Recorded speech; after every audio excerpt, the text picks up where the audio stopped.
हर रोज एक नया लड़का घर लेकर आ रही है और उसका इंटरव्यू करवाने का नाटक कर रही है। सभी को लगता है कि जब तक तलाक की प्रक्रिया पूरी नहीं हो जाती, तब तक उन्हें यह रोज का तमाशा सहना ही पड़ेगा। लेकिन इस बार रूहानी जिस शख्स को लेकर आई है, वह कोई असली डॉक्टर नहीं, बल्कि 5,000 रुपये पर काम करने वाला एक दिहाड़ी कलाकार है। सुशील कुमार, जो खुद को एक सीधा साधा इंसान बताता है, उसे रूहानी ने चौधरी परिवार के सामने एक बड़े अभिनेता की तरह अभिनय करने के लिए किराए पर रखा है। वह उसे समझाती है कि अब उसे डॉक्टर नहीं बल्कि उसका होने वाला दूल्हा बनकर ऐसा अभिनय करना है कि सभी को यकीन हो जाए कि दोनों एक दूसरे को पसंद करते हैं और जल्द ही शादी करने वाले हैं। पैसों के लालच में सुशील कुमार अपनी जान जोखिम में डालकर रूहानी का हाथ पकड़ लेता है, लेकिन तभी मामला बिगड़ जाता है जब गुरु भैया दोनों पर नजर रखने लगते हैं।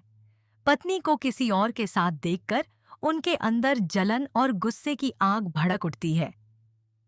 रूहानी जानबूझकर सुशील को और अच्छा अभिनय करने के लिए उकसाती है और उसका हाथ कसकर पकड़ने को कहती है, क्योंकि वह जानती है कि गुरु यह सब देख रहा है। डर के मारे सुशील कुमार की हालत खराब हो जाती है और वह अपनी जान के खतरे को देखते हुए 5,000 रुपये और मांग लेता है। लेकिन तभी गुरु अपना आपा खो बैठता है, पिस्तौल निकालकर फायर कर देता है और गोली की आवाज से पूरा घर दहल उठता है। सुशील कांपते हुए सफाई देता है कि उसने किसी की पत्नी पर गलत नजर नहीं डाली। लेकिन गुरु का गुस्सा शांत नहीं होता। वह उसे जान से मारने की धमकी देता है। तभी रूहानी बीच में आकर गुरु को रोकती है और साफर कहती है कि वह किसके साथ बैठेगी, किसका हाथ पकड़ेगी, यह उसका निजी फैसला है। वह गुरु को तेजस्वी का नाम लेकर ताना मारती है और ऐलान कर देती है कि उसे सुशील कुमार पसंद है। यह सुनकर गुरु और भड़क जाता है और कहता है कि वह इस तथाकथित प्रेमी को भगवान के पास पहुंचा देगा। इसके बाद रूहानी पूरे परिवार के सामने सवाल उठाती है कि जब वह सबकी इच्छा से गुरु का साथ छोड़कर अपनी नई जिंदगी शुरू कर रही है, तो फिर गुरु बार बार उसकी राह में क्यों आ रहा है। वह तेजस्वी को भी खरी खोटी सुनाती है कि जो पूरे घर को संभालने का दावा करती है, वह अपने होने वाले पति को भी नहीं संभाल पा रही। रूहानी साफ कह देती है कि जब तक वह और सुशील एक दूसरे को ठीक से जान नहीं लेते, तब तक गुरु उनके बीच नहीं आएगा। गुस्से में गुरु वहां से चला जाता है। उसके दोस्त बब्बन और बाकी लोग उसे समझाते हैं कि अब ताकत नहीं बल्कि दिमाग से काम लेना होगा। बब्बन उसे याद दिलाता है कि उसने महीनों में सिर्फ गुस्से में रूहानी का हाथ पकड़ा था, जबकि इस अजनबी सुशील को रूहानी ने कुछ ही मिनटों में हाथ पकड़ने दिया। गुरु तभी फैसला करता है कि इस नकली डॉक्टर सुशील कुमार की असलियत जल्द ही सबके सामने लाकर रहेगा। दूसरी ओर सुशील डर के मारे कांप रहा होता है और रूहानी से कहता है कि उससे अब यह ओवर एक्टिंग नहीं होगी, लेकिन रूहानी उसे फिर 5,000 रुपये का लालच देकर चुप करा देती है और समझाती है कि गुरु को किसी भी कीमत पर यह पता नहीं चलना चाहिए कि वह सिर्फ किराए का कलाकार है। इसी बीच घर के बड़े बुजुर्ग सत्संग के लिए मुंगेर चले जाते हैं और घर लगभग खाली हो जाता है। इस मौके का फायदा उठाते हुए तेजस्वी एक नई साजिश रचती है। वह कहती है कि चूंकि वह और रूहानी दोनों होने वाली दुल्हनें हैं, इसलिए शादी से पहले एक शानदार बैचलर पार्टी होनी चाहिए। चाची ललिता पैर में दर्द का बहाना बनाकर घर पर ही रुक जाती हैं, ताकि हर गतिविधि पर नजर रख सकें। पार्टी शुरू होती है, तेज म्यूजिक बजता है, शराब परोसी जाती है और तेजस्वी पूरे माहौल का फायदा उठाकर रूहानी का घमंड तोड़ने की खतरनाक योजना पर काम शुरू कर देती है। इस बीच सुशील कुमार बाथरूम जाने का बहाना बनाकर वहां से भागने की कोशिश करता है, क्योंकि उसे एहसास हो चुका है कि वह बहुत बड़े जाल में फंस चुका है। दूसरी तरफ रूहानी का भाई संदीप भी उसकी हरकतों से परेशान होकर सवाल करता है कि आखिर एक ही दिन में रिश्ता और शादी की बात कैसे हो गई। रूहानी उससे वादा करती है कि वह 2 दिन बाद पूरी सच्चाई बता देगी, लेकिन तब तक बहुत देर हो चुकी होती है। नशे में धुत सुशील कुमार तेजस्वी की चाल में फंस जाता है। तेजस्वी उसे एक सुनसान कमरे में ले जाकर ड्रिंक पिलाती है और उसका भरोसा जीत लेती है। थोड़ी देर बाद जब रूहानी उसे ढूंढते हुए वहां पहुंचती है और कमरे में दाखिल होती है, तभी अचानक बाहर से दरवाजा बंद कर ताला लगा दिया जाता है। बाहर खड़ी तेजस्वी मुस्कुराती रहती है क्योंकि उसकी साजिश सफल हो चुकी होती है। अंदर रूहानी लगातार दरवाजा खोलने की गुहार लगाती रहती है, लेकिन उसकी आवाज सुनने वाला कोई नहीं होता। अब एक बंद कमरे में नशे में धुत नकली डॉक्टर और फंसी हुई रूहानी के साथ आगे क्या होगा? क्या गुरु इस पूरे खेल की सच्चाई जान पाएगा और तेजस्वी की साजिश का अंजाम क्या होगा? इसका जवाब आने एपिसोड एपिसोड में ही मिलेगा। बंद कमरे में फंसी रूहानी लगातार दरवाजा पीटती रहती है और बाहर मौजूद लोगों को आवाज लगाती है, लेकिन तेज म्यूजिक और पार्टी के शोर में उसकी चीखें किसी तक नहीं पहुंच पाती। दूसरी तरफ नशे में धुत सुशील कुमार को ठीक से समझ भी नहीं आता कि उसके साथ क्या हो रहा है। तेजस्वी बाहर खड़ी मुस्कुराते हुए अपने प्लान के अगले कदम का इंतजार करती है। उसका मकसद साफ है कि किसी तरह रूहानी की इज्जत और भरोसे पर ऐसा दाग लगा दिया जाए जिसे वह कभी मिटा ना सके।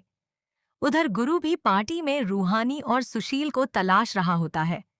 जब दोनों अचानक कहीं दिखाई नहीं देते तो उसके मन में शक और बेचैनी बढ़ने लगती है। बाबन उसे समझाने की कोशिश करता है कि गुस्से में कोई गलत कदम न उठाए, लेकिन गुरु का दिल मानने को तैयार नहीं होता। वह पूरे घर में दोनों को ढूंढना शुरू कर देता है। इसी दौरान ललिता चाची को भी तेजस्वी की हरकतें कुछ अजीब लगने लगती हैं। वह देखती हैं कि तेजस्वी बार बार उसी बंद कमरे की तरफ नजर डाल रही है और किसी का इंतजार कर रही है। उन्हें महसूस होता है कि जरूर कोई बड़ी साजिश रची गई है।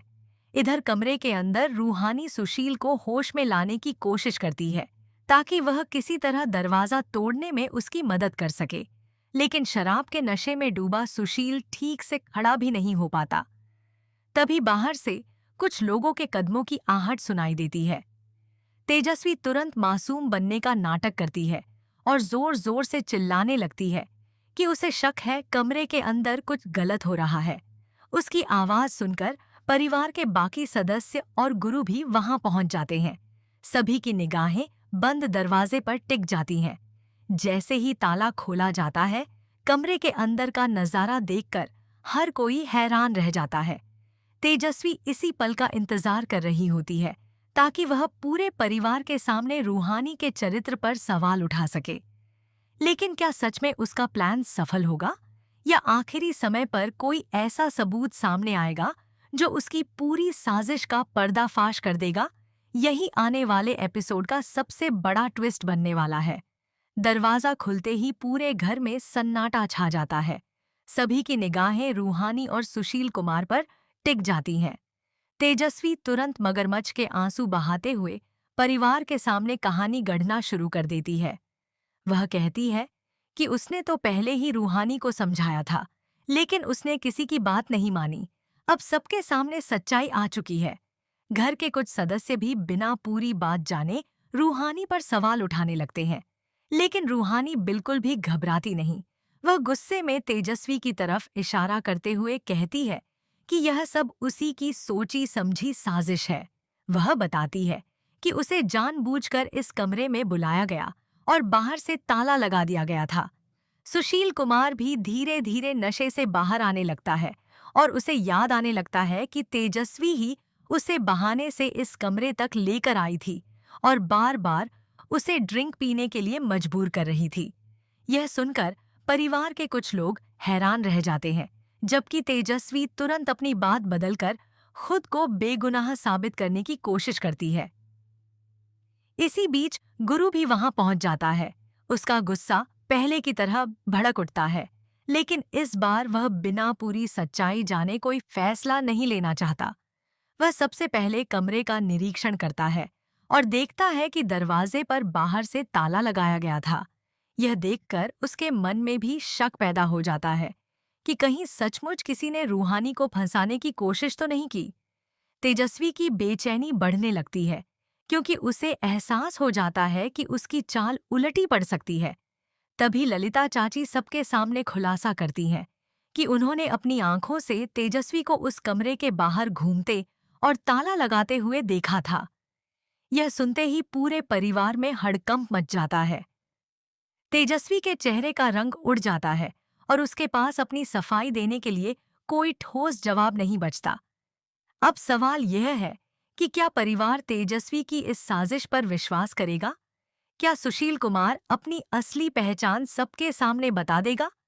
और क्या गुरु पहली बार रूहानी पर भरोसा करके उसके साथ खड़ा होगा?